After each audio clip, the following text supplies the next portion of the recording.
और अगर मैम ज़्यादा अमाउंट कंज्यूम करी जाए फॉलिक एसिड की तो उसका भी There's कुछ no toxicity. अच्छा ही होता है वो? You flush it out, so there's no problem at all.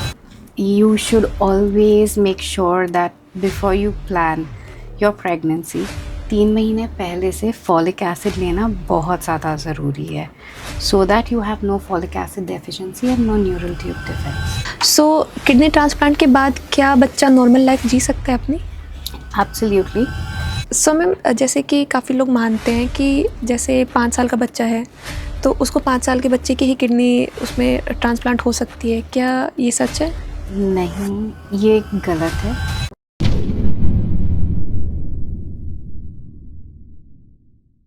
Welcome everyone, मैं राधिका आप लोगों का स्वागत करती हूँ टीएसटी चैनल पर। आज हमारे साथ जुड़ चुकी हैं एक ऐसी डॉक्टर जो आपके बहुत से सवालों का जवाब देंगी। क्या आपका बच्चा आज भी बिस्तर गीला करता है? और क्यों बढ़ते जा रहे हैं बच्चों में किडनी ट्रांसप्लांट के केसेस? तो इसी बारे में मैम से आज हम डिस्कस करेंगे। सो चलिए स्वागत करते हैं मैम का। वेलकम मैम, आपका बहुत बहुत स्वागत है हमारे चैनल पर। Thank you so much. So I am doctor Shraddha और मैं एक पीडियाट्रिक नेफ्रोलॉजिस्ट हूँ जो कि छोटे बच्चों की किडनी की डॉक्टर होता है. मैंने MBBS के बाद MD पीडियाट्रिक्स किया है और पीडियाट्रिक्स के बाद फेलोशिप करी है इन पीडियाट्रिक नेफ्रोलॉजी. एक नहीं, 2 फेलोशिप्स हैं. एक है गंगाराम से, दूसरी है एक इतना fellowship from NUH Singapore. So that's all about my studies and I've been doing pediatric nephrology for about 10 years now. सो जैसे कि मान लीजिए काफ़ी लोग ऐसा कंसीव करने का प्लानिंग करते हैं तो जी. उस टाइम पे वो गायनेक को कंसल्ट करते हैं। फिर जो गायनेक होता है उनको एडवाइस देता है कि आपको फॉलिक एसिड खाना चाहिए। सो उसका क्या इफ़ेक्ट पड़ता है बेबी पर? तो फॉलिक एसिड का इफेक्ट नहीं है, it's the absence of folic acid that makes the difference. Okay So if you have folic acid deficiency, you can have neural tube defects. Okay इसमें इशू ये होता है कि आपका जो लोअर पार्ट, आपका स्पाइन फॉर्मेशन जो होता है, बाउल ब्लैडर फॉर्मेशन जो होता है, वीकनेस इन लेग्स हो सकता है अगर there is this thing called meningomyelocele. ये सारी चीज़ें जो स्पाइनल डिफेक्ट्स होती हैं उसमें ब्रेन का एक पार्ट, वायर्स जो होते हैं वो एक बलून फॉर्म में बाहर आ जाते हैं स्पाइन से. ओके अगर उसमें ये दिक्कत है तो उसमें lower part of the body affect होता है, क्योंकि अगर वो ऑपरेशन करके नर्व्स हटा दी जाए या उसमें फॉर्मेशन में दिक्कत हो तो पैरों में वीकनेस हो सकती है, चलना पॉसिबल, मतलब there is a variation. Some of these patients are able to walk with some weakness. Okay Some are absolutely unable to walk and they may not have control on their bowel and bladder, which causes it very difficult for them to be able to pass urine. तो उनको कई बार pipe लगाना पड़ता है because वो बिल्कुल control नहीं होता है यूरिन जाने के लिए. Okay So you should always make sure that before you plan your pregnancy, 3 महीने पहले से फॉलिक एसिड लेना बहुत ज़्यादा ज़रूरी है, so that you have no folic acid deficiency and no neural tube defects. Okay और अगर मैम ज़्यादा अमाउंट ले जाए कंज्यूम करी जाए फॉलिक एसिड की तो उसका भी There's कुछ no toxicity. अच्छा ही होता है वो? You flush it out, so there's no problem at all. Okay और मैम जैसे कि मान लीजिए कि कोई मदर है, जी. वो अपनी प्रेगनेंसी के टाइम पर है और उसकी लाइक किडनी ख़राब है, फिर डायबिटीज़ वगैरह है उनको, तो होने वाले बेबी पर क्या इफ़ेक्ट पड़ता है उसका? अगर आपको डायबिटीज़ है, so you need to have a very good control of your diabetes. Okay Because if you have poor control, there are a lot of issues, just like sacral tube defects. Just like neural tube defects, जिसमें sacral agenesis हो सकता है, जिसमें नीचे part spine का बनता ही नहीं है. तो बच्चे, अगर आप देखोगे कि पैर बहुत ही वीक हैं, सैक्रम वाला पार्ट ही नहीं है, तो इनको बाउल ब्लैडर डिसफंक्शन इन बच्चों को भी होता है. So if you're either diabetic before conceiving or during the first trimester, अगर आप प्रेग्नेंट होने के आपका ब्लड शुगर कंट्रोल नहीं है अच्छा, तो प्लीज़ करेक्ट इट, बिकॉज पहले 4 से 5 हफ्तों में ही स्पाइन फॉर्मेशन हो रहा होता है, और अगर तब कंट्रोल ना हो तो आपके स्पाइन के फॉर्मेशन में बहुत दिक्कत आती है, and it is a life time issue that stage with you, because आपका जो फॉर्मेशन होएगा बॉडी का, it happens in one go. जी. So you have to make sure that it is early before you try to get pregnant. You have your sugar under control. You have a good sleep, good food, Okay. so that the baby turns out perfectly healthy. Ma'am, if they feel like there is something wrong with their kidney, so उनको क्या कौन से test कराने चाहिए? So the most important thing is कि आपको एक level 2 scan या अल्ट्रासाउंड जो होता है जब आप करवाते हैं, तो इसमें अलग अलग लेवल्स होते हैं. तो इसमें एक लेवल 2 स्कैन होता है, या एनोमली स्कैन बोला जाता है. ये थोड़ा महंगा होता है, but it is absolutely worth the money, and every person must get it done. We don't want to know that the baby is inside and is you want to know more than that. Yeah. So if there is any abnormality, you can plan, you can follow up, you can decide what is to be done. Okay. So the important thing is that कई बार क्या आता है, कभी brain पे swelling आती है, कभी kidney पे स्वेलिंग आती है. So the kidney part I handle. जी. सो अगर किसी को एक किडनी पे स्वेलिंग है, किसी को दोनों किडनी पे स्वेलिंग है, पेशाब के जो थैली होती है जी, उसमें भी स्वेलिंग है क्या, मतलब पेशाब बाहर आने के लिए ऑब्स्ट्रक्शन हो रहा है क्या, तो इसमें अलग अलग चीज़ें करनी होती है, और इनके ग्रेड्स अलग होते हैं. माइल्ड होता है, मॉडरेट होता है, सिवियर होता है. उसके अकॉर्डिंगली हम प्लान करते हैं कि हमें क्या करना है. द मोस्ट इम्पॉर्टेंट थिंग, अगर स्वेलिंग है, you do not need to panic, you do not need to do an MTP, and nor do you need to plan to deliver the child early. Please carry these babies to complete pregnancy. Full term तक carry करना है ताकि आपकी delivery normal हो, या अगर आपका caesarean section है तो वो उस हिसाब से हो. बट कोई जल्दबाजी नहीं करनी है. कुछ भी हम जो हार्ट के लिए, जैसे आपने सुना होगा कि कॉटनी के बेबी को एंटीनेटली सर्जरी करनी पड़ी थी, तो किडनीज में ऐसा नहीं है. We do not during pregnancy do anything, because studies की गई हैं और उसमें हमें ये पता चला गया, मतलब we've seen that it has no additional benefits, but उसमें इश्यूज ज़्यादा होते हैं कि you might lose the baby. So वो we do not do at all anymore. They used to do it before, but in long term they've realized that there's really no good outcome of it. So all they do is carry the baby to term so that everything has formed completely, and then once the baby is delivered, we deal with the issue. So ma'am, pregnancy के time पे कुछ बच्चों के like kidneys में swelling वगैरह होती है, तो बर्थ के बाद उनमें तब भी स्वेलिंग रहती है, तो आप उन सब से कैसे डील करते हो? So ये जिन बच्चों को एंटीनेटल हाइड्रोनेफ्रोसिस था, उनको depending on the severity, if it's mild, moderate, severe, उसके बेसिस पे हम डिसाइड करते हैं कि कितना जल्दी उनका अल्ट्रासाउंड करना है. जो सिवियर वाले होते हैं और जिनके दोनों साइड पे किडनी के स्वेलिंग है, इनमें हमें immediately as soon as possible ultrasound करेंगे. और जिनकी एक साइड पे स्वेलिंग है या माइल्ड मॉडरेट इसमें आते हैं, तो उनकी जो है, हम ब्रेस्ट फीडिंग इस्टेब्लिश हो जाए, किडनी फंक्शन किक इन कर जाए, तो we do an ultrasound after the 3rd day of life, which is 72 hours of life, or up to say 1 week, any time that's possible. You feel that you have been able to establish the breastfeeding. The child has started passing and pooping properly.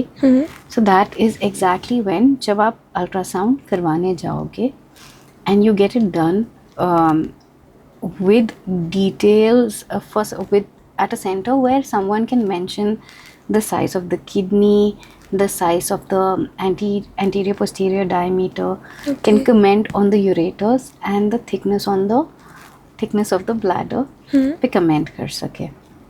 तो हमें ये एक अच्छे ultrasound में ये सारी चीज़ें चाहिए होती है.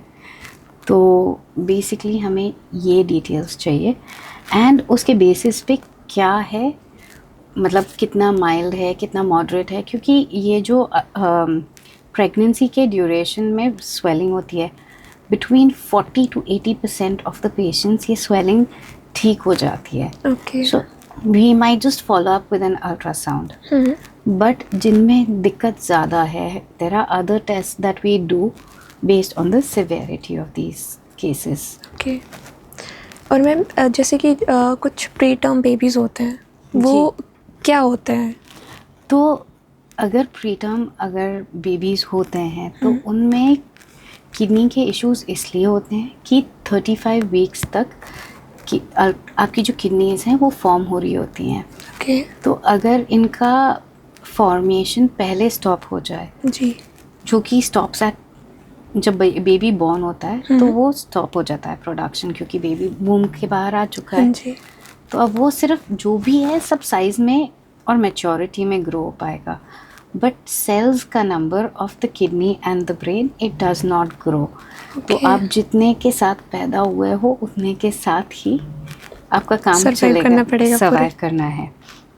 और दूसरा इशू ये होता है कि जो आप प्रीटर्म फॉर्म मतलब बेबीज हो जाते हैं जी, तो इनका NICU का ना स्टे काफ़ी लंबा होता है. ओके. तो या तो फिर वो ढंग से सांस नहीं ले पा रहे होते हैं, depending on how early they are born, या फिर उनको वेंटिलेटर की हेल्प लग रही होती है. कई बार लंग्स ढंग से ब्रीथ नहीं कर पा रहे होते हैं, तो ऑक्सीजन का फोर्स ज़्यादा देना पड़ता है. So regardless they either have in मतलब किडनीज को चाटे पड़ रहे हैं इन फॉर्म्स ऑफ या तो ऑक्सीजन के इश्यूज के कारण, इन्फेक्शन के कारण, या फिर कई बार फ्लूइड हैंडल नहीं कर पाते हैं. अगर इन्फेक्शन हो जाए तो लीकी हो जाता है सेल्स, फिर बॉडी में फ्लूइड एक्यूमुलेट होने लग जाता है. और ये जो फ्लूइड एक्यूमुलेट होता है, अगर वो बॉडी के 10% से, मतलब बच्चा अगर 3 किलो का है जी, ठीक है, तो 3 किलो में 10% कितना हुआ? 300. सो अगर 300 ग्राम से ज़्यादा उसके बॉडी में फ्लूइड रिटेन होने लग रहा है, तो this is an indication for acute dialysis. ये डायलिसिस ज़रूरी है कि लाइफ लॉन्ग चलेगा, but temporary to tide over the period and help the child get an early recovery. This can be done in the NICU, PICU regardless. Okay. I have done it for a 750 grammer as well. I can do it for a 3 kilo baby as well. And if it's required, there is this thing called a heart and lung machine. So sometimes there is an indication wherein we attach the heart and lung machine to the 24/7 dialysis machine as well. Okay. So that's quite a complex thing to do, but it is doable. It helps the baby tide over the difficult period. Machine काम करेगी, organs rest करेंगे, जितना ज़्यादा rest करेंगे उतने जल्दी recover करेंगे, and then the NICU stay gets shorter and overall the child recovers faster. So ma'am जैसे अभी आपने बताया कि प्री टर्म बेबीज़ को ICU में काफ़ी टाइम तक रहना पड़ता है, तो उनके काफ़ी इन्फेक्शन बढ़ने के इन्फेक्शन होने के चांसेस बढ़ जाते होंगे ना? डेफिनेटली इन्फेक्शन के चांसेस बढ़ जाते हैं, बिकॉज आप ICU में हो, वहाँ पे सारे बीमार बच्चे आते हैं जी. तो जो बीमार है तो ऑब्वियसली इन्फेक्शन कभी भी ICU में, हॉस्पिटल में आप बिल्कुल ठीक जा सकते हैं और इन्फेक्शन कैच कर सकते हैं. Just like the community has a little milder infection, whereas the hospital has more sources of infection, and thus when you are having like pediatric age group, the immunity is slightly lower than adults. Okay. तो ये जब infection होता है तो इनके completely they are not able to localize the infection and it spreads through the body, and when it spreads through the body it can hit any organ. So when you have more than one organ which is down because of the infection, it's called multi-organ dysfunction, and the kidneys get hit the last. But if your kidneys are hit, please consider getting the dialysis done if it's required. Okay. Because it helps you recover earlier rather than later. Ji. It also shortens your ICU duration, and that's how it sort of also dialysis अगर आप जल्दी start करते हैं, जब swelling just start हो रही होती है, तो उसमें दिक्कत ये होती है कि उसमें फ़ायदा ये होता है कि आपके रिकवरी के चांसेस ज़्यादा बढ़ जाते हैं. मेरे पास एक बच्चा आया था जो 1 महीना आईसीयू में 20 दिन वेंटिलेटर पे था, पर वो पूरा रिकवर करके फिर उसको डायलिसिस डिपेंडेंट था और वो तब आया था. तो इस टाइम पे देयर इज़ दिस पार्ट वेरिन वो किडनी को इतना इंसल्ट मिल चुका था कि उसकी रिकवरी अब एक प्रॉब्लम बन गई थी, क्योंकि वो किडनी को कम्प्लीटली, एक टर्म होता है इंट्रेंसिक रीनल इंजरी. Okay. तो पहले किडनी के बाहर होता है, ठीक है. जैसे आपको लूज मोशंस हो गए, वॉमिटिंग हो गई, तो आप डिहाइड्रेट हो गए, पर आपको फ्लूइड देंगे, किडनी काम कर पाएगी. बट एक टाइम के आगे अगर ये कॉन्स्टेंटली होता रहेगा तो वो किडनी का पार्ट बन जाता है, क्योंकि किडनी को इतने पिटाई हो चुकी होती है जी. कि अब वो हताश हो चुकी होती है, बोलता है अब मुझसे नहीं होगा. तो आप चाहे उसके बाद कितना भी केयर कर लो, वो रिकवर नहीं होगा.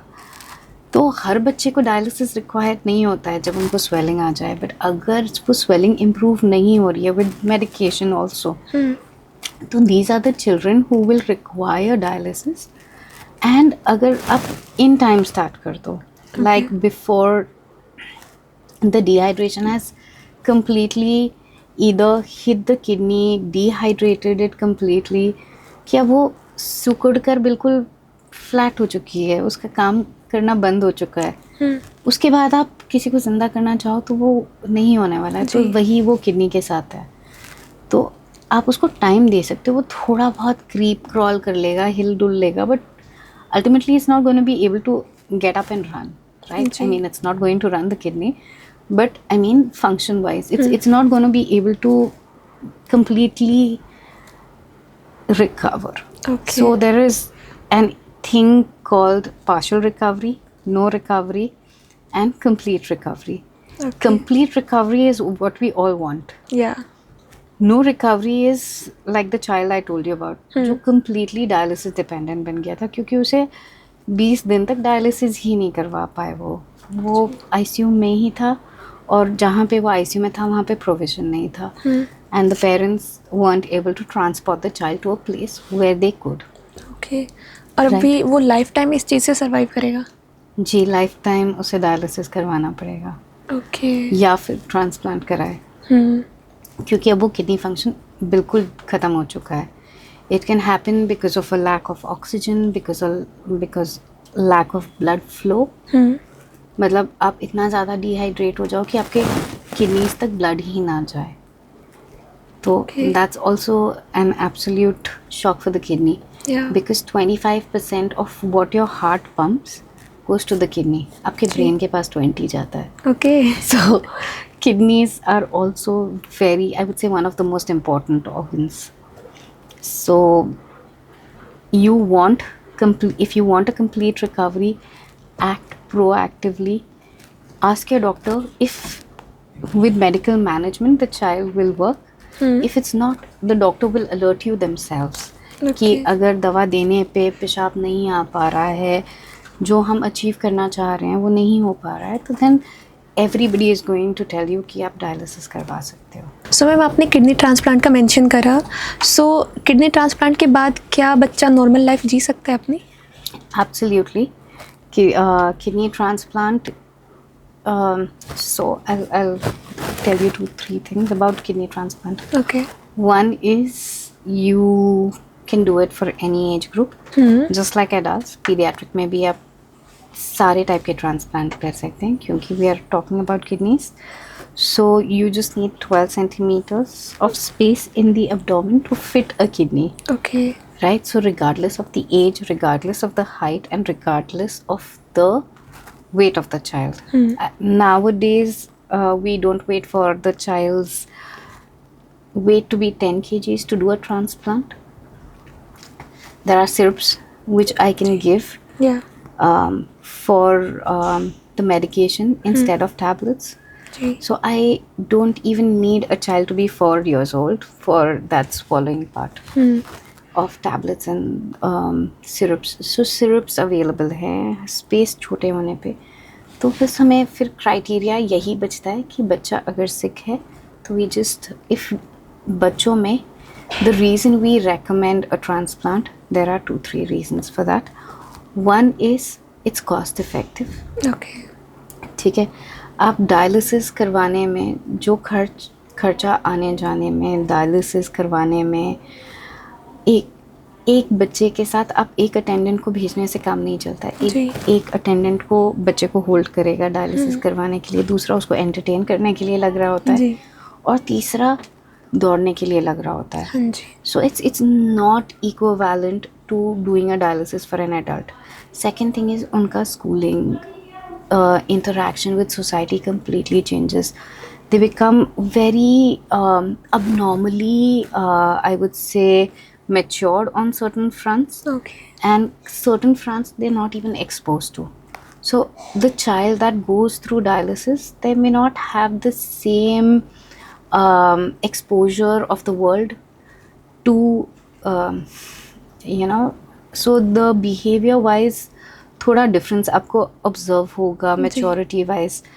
सो you basically want a child that can give back to the society as well. You want a functional adult. जी. राइट. सेकेंड थिंग इज अगर आप 10 patients on dialysis, and this is worldwide data, this has nothing to do with कुपोषण और India. तो ऐसे बच्चे अगर आप 10 बच्चे लेते हैं, 5 साल डायलिसिस पे रखते हैं और आप 10 ट्रांसप्लांट पेशेंट लेते हैं, तो the stats are very surprising. 5 साल बाद आप देखोगे कि जो 10 बच्चे डायलिसिस पे हैं उनमें से सिर्फ एक सर्वाइव करता है, और जो 10 जिनका ट्रांसप्लांट हुआ है उसमें सिर्फ एक की किडनी खराब हुई होती है. तो the difference is extremely different. एक बार आपका ट्रांसप्लांट हो जाए, आप स्कूल जा रहे हो, आप नॉर्मल एक्टिविटी कर रहे हो, हाँ आपको थोड़ा सा ख्याल रखना पड़ेगा, महीने में एक आध बार डॉक्टर को जाके दिखाना पड़ेगा, बट सर्दी खांसी ज़ुकाम के लिए तो ऐसे भी जाके दिखा ही रहे हैं. So that once a month doesn't really bother you as much. And second thing is everything per se in life is same. The only difference is आपको मेडिकेशन खानी है. जी. सो transplant in terms of benefit of giving them a normal life, the quality is extremely good. Second is their exposure to life, school, functionality, that's great. And third thing is cost effectiveness. Okay. Improved immunity. They do not fall as ill as the dialysis patients. So inka transplant is always recommended, whereas in adult you see the age first. Yeah. Only above 60, or if you're functional above that, do they do a transplant. वरना वो आपको dialysis करते हैं. So the younger adults, they always recommend transplant. Okay. Yeah. So this is the difference between adult and pediatrics in practice of nephrology at least. Okay. So ma'am क्या कुछ ऐसा transplant से related कुछ myths हों, आपको लगता है कि लोग कुछ ऐसा गलत सोचते हैं इस बारे में बट वो बिल्कुल एक झूठ है? बहुत सारे लोगों को ना ऐसे ग्रुप्स में मैसेजेस आते हैं 4 किडनी अवेलेबल है. जी. So that's please do not just ignore it. Kidneys अगर कोई डोनेट कर रहा है after dying, then it comes where you are registered. So if you are unable to have a family member donate a kidney to you, so there is a registry for that. Okay. It is a national wide registry. Hmm. ठीक है. So if any patient that is donating organs is informed to this registry, they identify your blood group, your hospital, your details, your requirement, and based on that they have a list. They contact those patients from the list. Okay. So you cannot just say, I have a relative who wants to Like, who's who need- brain dead and wants to donate a kidney. That's not, no doctor is going to take up that kidney unless it goes through Noto. Okay. And whoever Noto assigns is going to get that kidney. We can choose why. They call up 3 people, and out of those 3 people, all tests are done. They can choose if they want to take up that kidney or not. Okay. And if the number 1 says that, say, no, he doesn't have the money, or he's got an infection, unable to get a transplant take the kidney for any reason, number 2, number 3, we always have a backup, because we very rarely get organs and we do not want to waste them. Yeah. Yeah, so that is one of the myths. So ma'am जैसे कि काफ़ी लोग मानते हैं कि जैसे 5 साल का बच्चा है तो उसको 5 साल के बच्चे की ही किडनी उसमें ट्रांसप्लांट हो सकती है, क्या ये सच है? नहीं, ये गलत है. तो the only people who are allowed to donate organs when alive are above 18. Okay. In India, we strictly follow that only the family gives the kidney. Okay. So, say it's a child, I would prefer the mother, father, grandparents on either sides. So, out of these people who are fit, only one of them can donate a kidney, and that is why the 12 centimeter criteria. An adult kidney is roughly 12 centimeters. Okay. So, pediatric patients can not donate organs unless they are brain dead, okay. and the permission is given by the family. और ma'am जैसे कि मान लीजिए कोई family member ही अपनी एक kidney donate कर देता है दूसरे फैमिली मेम्बर को, सो डोनेट करने के बाद भी उनकी लाइफ एज सिंपल एज चलती है जैसे पहले थी? बिल्कुल.